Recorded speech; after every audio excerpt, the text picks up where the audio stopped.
Hey everyone, I'm making a vlog and I'm not sure if it's ever going to get into my channel because I opened a new Gmail account and I tried to associate it. I called it PiesVLog at Gmail, and now I can't log into my PiesVLog YouTube account. So I don't know what the hell's going on with that. I emailed the people at YouTube. Hopefully they'll get back to me. One of the things I was going to talk about was, if you guys want to hear me talk about anything, or if you want my opinion on something, you have questions for me, leave a comment below and that'll give me ideas for my next vlog. Anything's on the table doesn't necessarily mean I'll answer it, but if there's anything either about how I create videos or any of that kind of stuff, then just let me know in the comment section and I'll give you my perspective on it. Even news or what I think about A, B, C squared. No, not math, but you know, any topic at all really. One of the questions I get asked a lot, not in this channel but in my other channel where I do all the animations, is what software do I use? And the answer to that question is pretty simple. I use 3 pieces of software. I use a program called Inkscape, which is what I use for all my drawing. I draw all my little bonums and figures, and all the graphics are drawn in Inkscape. Inkscape is free. Just Google it if you want. It's really powerful, really good. The second piece of software I use is Adobe Flash, which is very powerful, and it's pretty expensive. And I use Adobe Premiere Pro, which is also powerful and also pretty expensive. I was using Adobe Premiere Elements, which is only around $100, and it actually did quite well for me for a little while. I managed to get Pro at a really decent price, so I decided to move up to that. But Elements was fine. In terms of animation, there's not a lot of cheap options out there, and Flash is definitely the best, so I decided to pony up for that. I tape everything with a high-def camera and a pretty decent microphone. I got a green screen in the back. As a matter of fact, I have a new one for this show and for my other show, the channel, and for the show on my other channel. That would have totally made it to the blooper section if I was filming my other show.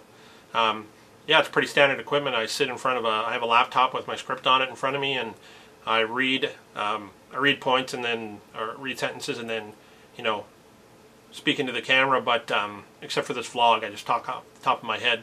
It's pretty obvious that I'm all over the place with that. One of the things I thought I'd start doing was my pet peeve of the week.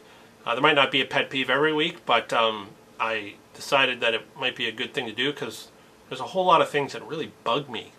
Somebody once said to me, you know, you should just let it go, and why do you dwell on it? And I say, because I find it therapeutic to talk about it. I don't want to suppress my feelings. Anyway, I digress. So my pet peeve of the week this week is people who don't return their shopping cart to that little designated area when they go shopping.